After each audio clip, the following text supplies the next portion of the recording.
Partnerem tego odcinka jest Dom Maklerski XTB. Zachęcam do otwarcia konta demonstracyjnego. Link w opisie. Otwierając konto demonstracyjne wspierasz rozwój mojego kanału. Witam serdecznie dzisiaj po południu. Szok, inflacja w USA. Co to znaczy? To jest temat przewodni tego wpisu. Oczywiście na samym początku zachęcam do subskrybowania, dodawania komentarzy i dawania lajków, jeżeli uważacie, że te materiały niosą dla Was jakąś wartość. Zaczynamy. Ale na wstępie informuję, że wszystkie wykresy, które pojawiają się w tym materiale, pochodzą z dwóch platform: Xstation 5 i z platformy Bloomberga. Szok, inflacja w USA. Co to znaczy? Najważniejszym wydarzeniem podczas dzisiejszej sesji są oczywiście publikacje danych o inflacji CPI za sierpień w Stanach Zjednoczonych. Jak widać na wykresie, co prawda inflacja w Stanach Zjednoczonych tworzy swoje ekstremum. Widać tutaj, że kolejny miesiąc przynosi spadek tempa wzrostu cen. Natomiast kiedy zobaczymy na to, jak te dane mają się względem prognoz, to widzimy, że były one tak słabe jak skrajnie pesymistyczne prognozy. 8,3% to naprawdę były wartości, które były tylko przez kilka podmiotów wskazywane jako możliwość odczytu za sierpień, czyli inflacja nie zmniejsza się. Jej tempo nie zmniejsza się w takim stylu, jak wcześniej można było zakładać, i to naprawdę rynek będzie musiał zdyskontować. Dzisiaj rano pokazywałem wykres, na którym nałożyłem inflację w Stanach Zjednoczonych, ten pomarańczowy wykres, i zachowanie ropy naftowej, czyli wskaźnika wyprzedzającego inflację. W założeniu inflacja ma charakter podażowy, zewnętrzny, nie jest importowana, i wniosek był taki, że jeżeli cena ropy naftowej spada, to spada także inflacja. Na tym wykresie jest średnia 21-dniowa, czyli średnia miesięczna, i ona z miesiąca na miesiąc w ostatnich 2 miesiącach spadała, czyli można było oczekiwać spadku inflacji. Rzeczywiście tak się stało. Natomiast skala tego spadku, zwłaszcza w sierpniu, daje do myślenia i sygnalizuje moim zdaniem, i to jest ten szok, o którym chciałbym dzisiaj powiedzieć i odpowiedzieć na pytanie, co to moim zdaniem znaczy, że zmniejsza się oddziaływanie tego czynnika podażowego zewnętrznego, jakim jest zachowanie ropy naftowej, a zwiększa się czynników innych, które nie są uwzględnione w czynnikach podażowych, i to jest zła wiadomość. I oczywiście rynek będzie musiał się do tego dostosować, rynek będzie musiał to skalkulować, rynek będzie musiał się do tego dostosować, ponieważ w przyszłym tygodniu mamy decyzję Fedu, która jest najważniejszą decyzją w ogóle dla wszystkich rynków finansowych i dla całego świata finansowego w tym miesiącu, więc te dane, które dzisiaj poznaliśmy, moim zdaniem mogą być pretekstem do tego, żeby decyzje, które zapadną, były zdecydowanie inne niż wcześniej rynek dyskontował, i temu się będziemy przyglądać. Oczywiście po tych danych, które poznaliśmy, po tym jak inflacja zaczyna sygnalizować, że nie jest aż taka jak jej charakterystyka, nie jest już aż tak bardzo podażowa, jak wcześniej można było obserwować, że inflacja przekształca się w swoim charakterze, doszło do mocnych zmian na wycenie przyszłych stóp procentowych, czyli tego, co możemy spodziewać się z Fedu. I widzimy, jak diametralnie zmieniły się stawki implikowanej stopy procentowej dla Stanów Zjednoczonych. Jeszcze kilkanaście dni temu implikowana stopa procentowa na połowę 2023 roku wskazywała szczyt cyklu podwyżek stóp procentowych w okolicach poziomu 3,50, 3,75, a teraz zobaczmy, po tych danych tutaj nawet marzec jest już wskazywany na poziom 4,20, czyli naprawdę skala jest gigantyczna, a oczekiwanie podwyżek stóp procentowych o 50 punktów bazowych jest większa niż jeszcze paręnaście dni temu, a grudzień jest wskazywany na 4,08 niecałe procent. A to jest sygnał, że naprawdę rynek oczekuje dalszych dynamicznych podwyżek stóp procentowych w Stanach Zjednoczonych, i te oczekiwania co do tempa wzrostu podwyżek stóp procentowych zwiększyły się nawet w perspektywie tej krótkoterminowej o 25 punktów bazowych jeszcze dla 2022 roku, czyli naprawdę rynek będzie musiał się do tego dostosować. Oznacza to także, że te dane, które dzisiaj poznaliśmy, są bardzo jastrzębie i będą jastrzębio wpływały na perspektywy decyzji Fedu w sprawie stóp procentowych i należy je w taki sposób odczytywać. Oczywiście dane są negatywne dla ryzyka, rynek jest zaskoczony i będzie musiał się do tego dostosować i zobaczymy, jak się do tego dostosuje. Porównywalne, analogiczne dane dla strefy euro pokazują, że implikowana stopa procentowa na koniec tego roku to jest 1,90, czyli dla Europy te dane nie mają większego znaczenia. Co prawda także implikowana stopa procentowa rośnie, ale okazuje się, że dla Stanów Zjednoczonych zdecydowanie mocniej poszły w górę niż dla strefy euro i to oczywiście ma znaczenie. Dzisiaj poznaliśmy także dane o wskaźnikach ZEW za wrzesień dla Niemiec. Dane okazały się być gorsze niż zakładały prognozy, czyli rynek oczekuje dalszego spowolnienia gospodarczego, a bieżąca sytuacja była nawet gorsza niż skrajnie pesymistyczne prognozy, czyli to są negatywne wiadomości dla europejskich aktywów, dla akcji, dla europejskiej waluty.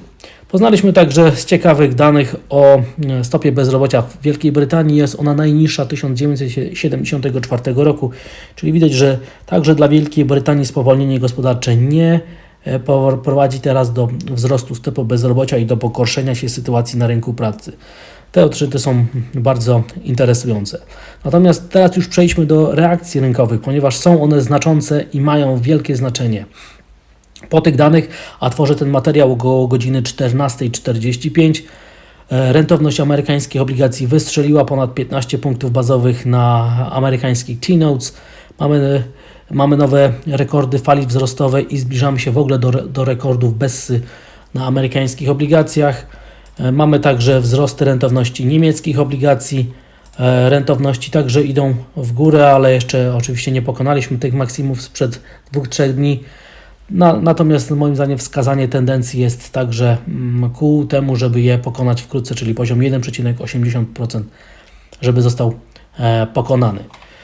Wzrosty rynkowych stóp procentowych to jest bardzo zła wiadomość dla indeksów giełdowych, ale bardzo dobra dla amerykańskiego dolara, dlatego nie dziwmy się, że po tych danych, które były zaskoczeniem, szokiem, mamy do czynienia z umocnieniem amerykańskiej waluty. Euro-dolar wraca pod poziom 1,01 i oczywiście będzie to implikowało swoje konsekwencje, jeżeli oczywiście w następnych godzinach euro-dolar nie wróci nad poziom 1,01. Gdyby wrócił, byłby to sygnał, że te dane są już w cenach, zostały zdyskontowane. Natomiast moim zdaniem szansa na to jest coraz mniejsza, a rynek przypomni sobie szybko o tym, że za tydzień mamy Fed i amerykański dolar może wrócić wkrótce w okolice parytetu, negując wybicie z tej kilkutygodniowej formacji podwójne dno, którą widać na wykresie krótkoterminowym. Wykres średnioterminowy pokazuje, że okolice 1,02 to było miejsce, gdzie przebiegała także górna krawędź półrocznego kanału spadkowego łącznie ze średnią, tą taką średnioterminową i obserwowaliśmy także umocnienie europejskiej waluty na spadku ceny gazu.